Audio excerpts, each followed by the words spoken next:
it will hyperlink me straight over to my lesson for the day. And this is the way it'll look for students as well.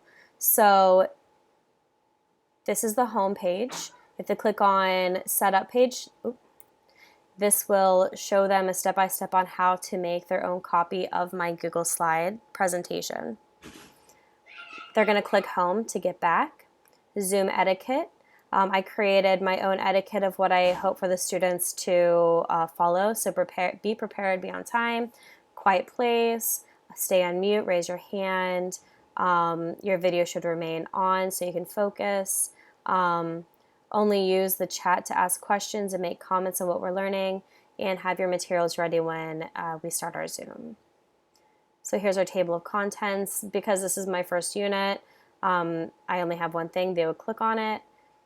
Here's the table of contents for just the first unit, and it takes you straight to that page. So they would click through.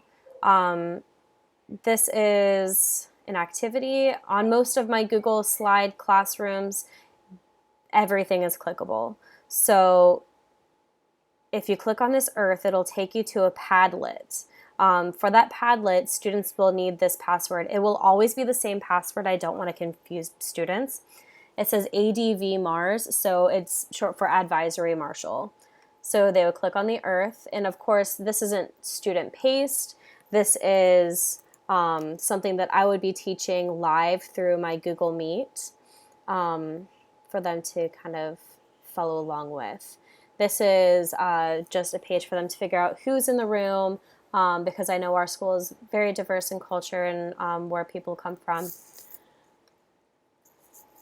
So I'm not going to take you through everything, but the tools that I use are Mentimeter, Padlet again. I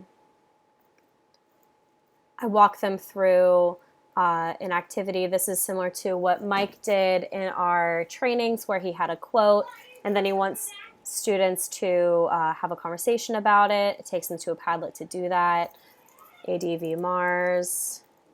I did type that right, ADV Mars. Again, I didn't type it right. ADV Mars.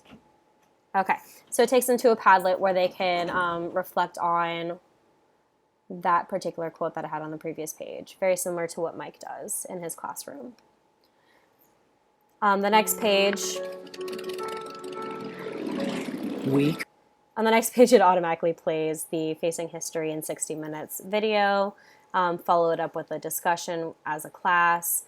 Who was your advisor? So a little intro about who I am, and then a Q&A back to Padlet, ADV Mars. They're going to get used to that password. It's my password for every discussion that they have.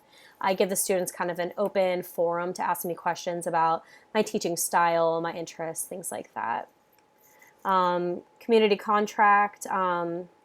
So we're going to talk about the expectation that they have for each other in advisory. That'll break into breakout groups. This is like a whole day or two discussion about what we as learners need to feel safe in a discussion with their peers. It will come down to just 6 expectations in our community contract, and then there should be a signature page. Okay, so that is the end of my advisory lesson. I got this whole slideshow from slidesgo.com. I'm going to take you there right now. And they have already pre-mapped out templates. It's pretty amazing. I really highly suggest, this is the one I actually used. I highly suggest you kind of just look around back to school.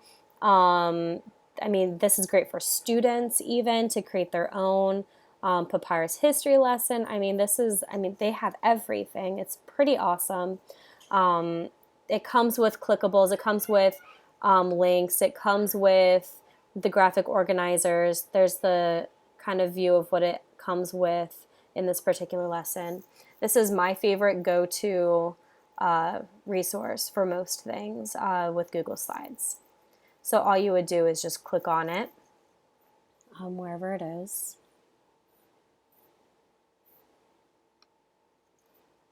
Use this. Use a Google Slides theme. Make a copy. Wait for it to think. And it creates it for you. And everything is editable. It's very, very thorough. Okay, and that is the end of part 2 tour for my Google Slides classroom.